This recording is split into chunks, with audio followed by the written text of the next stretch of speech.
La Hannah va mirar la pantalla de l'ordinador amb atenció, amb molta atenció. Què dimonis era allò?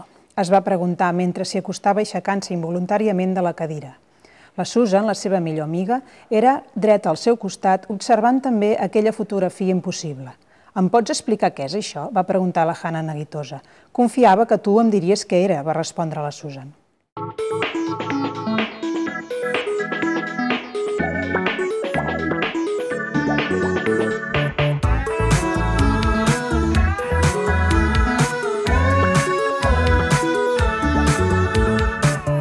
Hola, aquesta setmana us volia presentar aquest llibre de la Maria Carme Roca. És una novel·la juvenil que es diu Qui és el de la foto i que ha guanyat l'última edició del Premi Bancaixa de Narrativa Juvenil. L'autora ens parla en aquest cas d'una història que barreja els fantasmes i l'humor.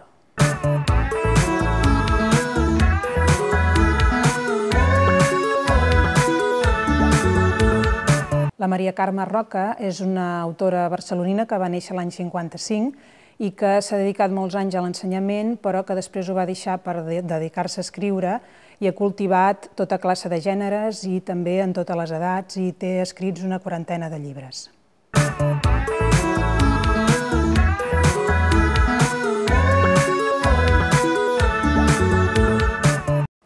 La Hannah es mira la seva foto d'aniversari del dia anterior i descobreix un personatge o una presència estranya que ningú coneix al costat de la seva imatge.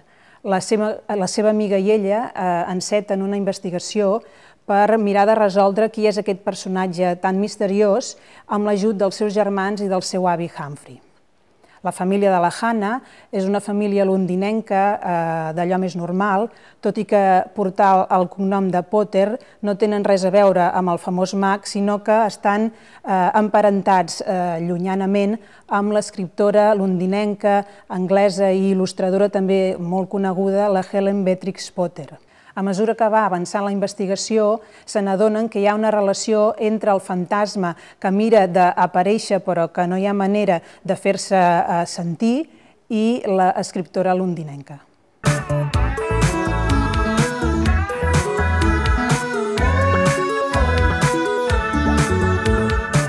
M'ha agradat l'obra per dues coses, personalment per dues coses. Una perquè és l'homenatge a aquesta escriptora anglesa, famosa pels llibres infantils del Pere Conillet, i l'altra perquè és una història dinàmica, amb humor, que enganxa el lector des del principi i que demostra l'habilitat de l'autora en el registre juvenil.